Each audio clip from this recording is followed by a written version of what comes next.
Good evening and welcome back to another episode of The Longing. And we are going to be continuing to read Moby Dick this evening, so let's get going.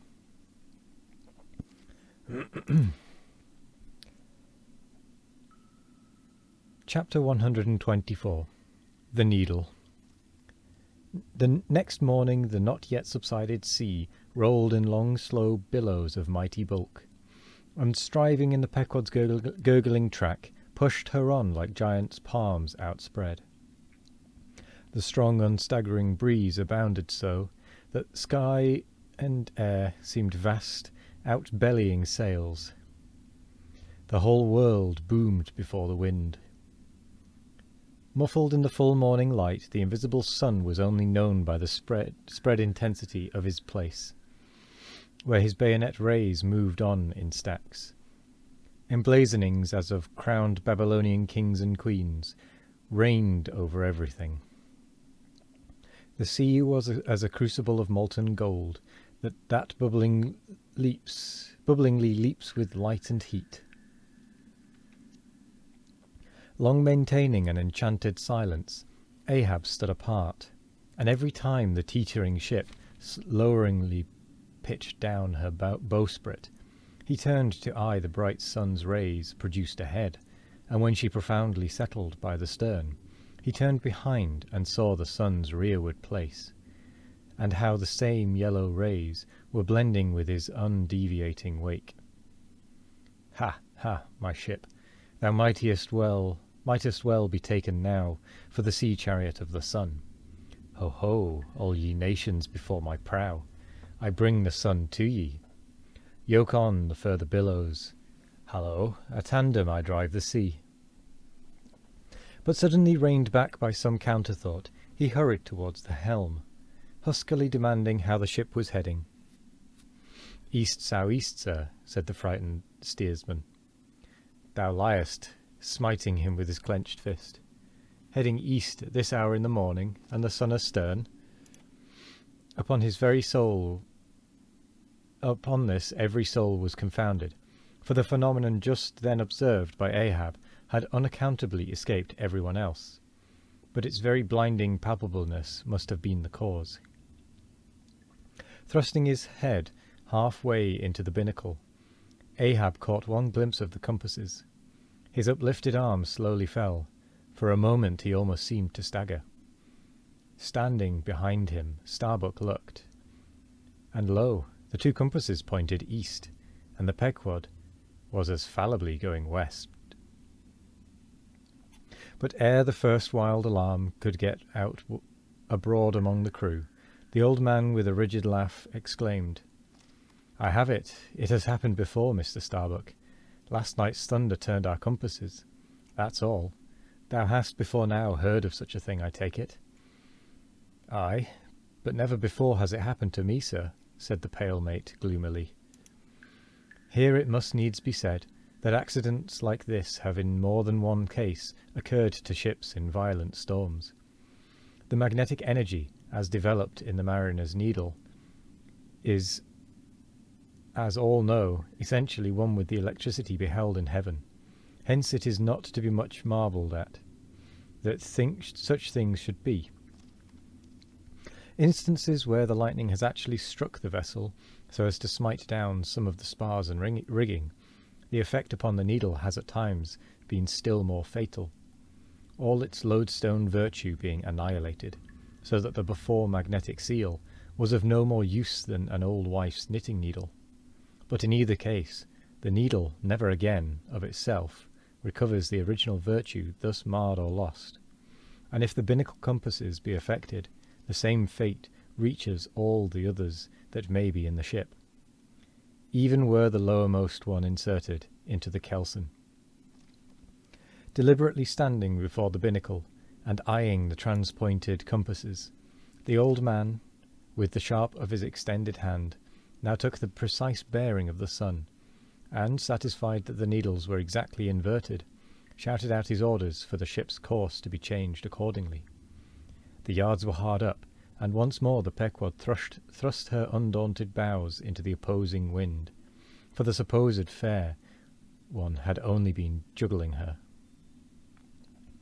Meanwhile, whatever were his own secret thoughts, Starbuck said nothing, but quietly he issued all requisite orders, while stubborn Flask, who in some small degree seemed then to be sharing his feelings, likewise unmurmuringly acquiesced. As for the men, though some of them lowly rumbled, their fear of Ahab was greater than their fear of fate. But as ever before, the pagan harpooneers remained almost wholly unimpressed, or as if impressed. Or if impressed, it was only with a certain magnetism shot into their congenial hearts from inflexible Ahab's.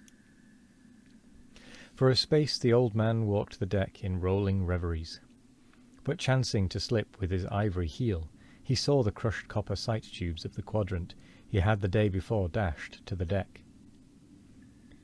Thou poor proud heaven-gazer and sun's pilot, yesterday I wrecked thee, and today the compasses would fain have wrecked me.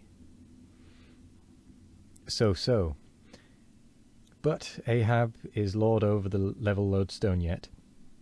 Mr. Starbuck, a lance without a pole, a top maul, and the smallest of the sailmaker's needles. Quick.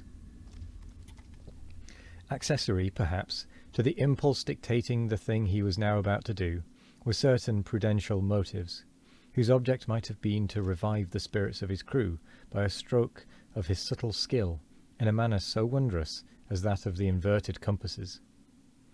Besides, the old man well knew that to steer by transpointed needles, though clumsily practicable, was not a thing to be passed over by superstitious sailors, without some shudderings and evil portents. Men, said he, steadily turning upon the crew, as the mate handed him the things he demanded. My men, the thunder turned old Ahab's needles, but out of this bit of steel Ahab can make one of his own, that will point as true as any. Abashed glances of servile wonder were exchanged by the sailors, as this was said, and with fascinated eyes they awaited whatever magic might follow, but Starbuck looked away. With a blow from the top-maul, Ahab knocked off the steel head of the lance, and then handing to the mate the long iron rod remaining, bade him hold it upright, without its touching the deck. Then, with the maul, after repeatedly smiting the upper end of this iron rod, he placed the blunted needle endwise on top of it, and less strongly hammered that several times, the mate still holding the rod as before. Then, going through some small strange motions with it, whether indispensable to the magnetizing of the steel or merely intended to augment the awe of the crew, is uncertain, he called for linen thread, and moving to the binnacle, slipped out the two reverse needles there, and horizontally suspended the sail needle by its middle, over one of the compass cards. At first the steel went round and round, quivering and vibrating at either end, but at last it settled to its place, when Ahab, who had been intently watching for this result, stepped frankly back from the binnacle, and pointing his stretched arm towards it, exclaimed, "Look ye for yourselves, if Ahab be not lord of the level lodestone, the sun is east, and that compass swears it." One after another they peered in, for nothing but their own eyes could persuade such ignorance as theirs, and one after another they slunk away. In his fiery eyes of scorn and triumph, you then saw Ahab in all his fatal pride. And with that we come to the end of that chapter. We are slightly ahead of slightly ahead of schedule on this one, which I was not quite expecting, if I'm completely honest. So we are going to have a little chat. Someday I do want to figure out what is going on with